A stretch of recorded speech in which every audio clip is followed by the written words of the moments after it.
కేంద్ర బడ్జెట్ ఎట్లా పెరిగిందంటే జిఎస్టీతో కానీ లక్షల కోట్ల ఆదాయం పెరిగింది. మన మోడీ గారు అంటారు హైదరాబాద్కి వచ్చి ఆర్ఆర్ ట్యాక్స్ అంట. మోడీ గారు ఆర్ఆర్ ట్యాక్స్ కాదు, 15 నెలలు చేసింది ప్రతి పేదవానికి 72 లక్షల కోట్లు కేంద్రంలో విదేశాల్లో నల్ల డబ్బులని తీసుకొచ్చి ప్రతి కుటుంబానికి 15 లక్షలు ఇస్తున్నాం. 15 రూపాయలను ఇచ్చిందా? సంవత్సరానికి 2 కోట్ల ఉద్యోగాలను ఇచ్చిందా? ఇయ్యలే. 1000వ స్థానాలు కూడా లేదు. ఎక్కడో ఉన్నా అదాని ఇవాళ ప్రపంచంలో 2వ స్థానానికి వచ్చిండు. అమ్మాని దేశంలో ప్రపంచంలో మొదటి స్థానానికి వచ్చిండు. ఇది ఆర్ఆర్ ట్యాక్స్ కాదు. ఇవాళ ఏ ట్యాక్స్ అంటే అదాని అమ్మాని దేశ సంపదని వాళ్ళిద్దరికి దోచిపెట్టిన మోడీ గారు మా ప్రభుత్వం వచ్చి 3 నెలలైంది. ఈ బకాయిలు తీసుకొచ్చి 3,900 కోట్ల మొదలు పడ్డది ఇచ్చింది. జీతాలకు పైసలు లేవు.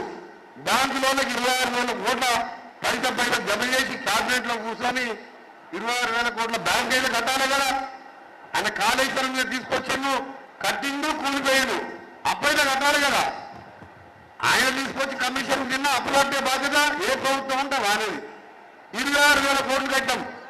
నెల ఆగస్టు మార్చి 1వ తారీఖు 11 కన్నా జీతాలు ఇచ్చినాం. ఉద్యోగులకు రిటైర్డ్ ఉద్యోగులకు 1వ తారీఖు 11 గంటలకు, ఏప్రిల్లో 1వ తారీఖు ఇచ్చినాం.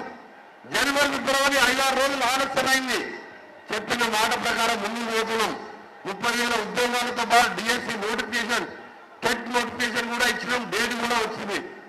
మీ అందరికీ చెప్తున్నాం, తప్పకుండా ఈరోజు 046 నుంచి నేను మా ఎల్ఏ గారు, వీరేశం గారు, బిఎల్ఆర్ గారు, బాబునాయక్ గారు, ఇంకా మనందరూ ఎమ్మెల్యేలు 3 సార్లు ముఖ్యమంత్రి గారితో చర్చించడం. దీనికి ఎక్స్పర్ట్ కమిటీ వేసి తప్పకుండా న్యాయం జరగాలి అని చెప్పి గట్టిగా మాట్లాడాం. ముఖ్యమంత్రి గారు అన్నాడు, ఆ తరగా తోక లేనివాడు ఏ విధంగా విషయం ఉన్నదన్నా తప్పకుండా కమిటీ చేసి న్యాయం చేయాలని చెప్పి నాకు మాట ఇచ్చి ఆఫీస్ సంవత్సరం మీటింగ్ పెట్టించిన. నేను అనుకునేవాడిని కాదు. ఎందుకంటే హైదరాబాద్ లో ఉన్నవానికి 40 మార్కులు వస్తే ఉద్యోగం వస్తుంది, నల్గొండ జిల్లా ఉన్నవానికి 140 మార్కులు వస్తే కూడా ఉద్యోగం రాదు. తప్పకుండా వచ్చే సమావేశాల్లో 46ని జీవోలందరినీ పునరుద్ధరించి చేస్తామని మీ అందరికీ మాట ఇస్తున్నాం. మాట అంటే కేసీఆర్ మాట దొంగ మాట కాదు. దళితులు సీఎం చేయకపోతే తలకాయ తీసుకుంటా, 3 ఎకరాలు చేయకపోతే అడ్చేస్తారు, ఆ లంగ మాట మాకు రాదు. ఉపాధి హామీ పెట్టాం. ఇవాళ 500లకు పెన్షన్ ఇస్తాం. 500లకు సిలిండర్ అంటే సిలిండర్ ఇస్తున్నాం.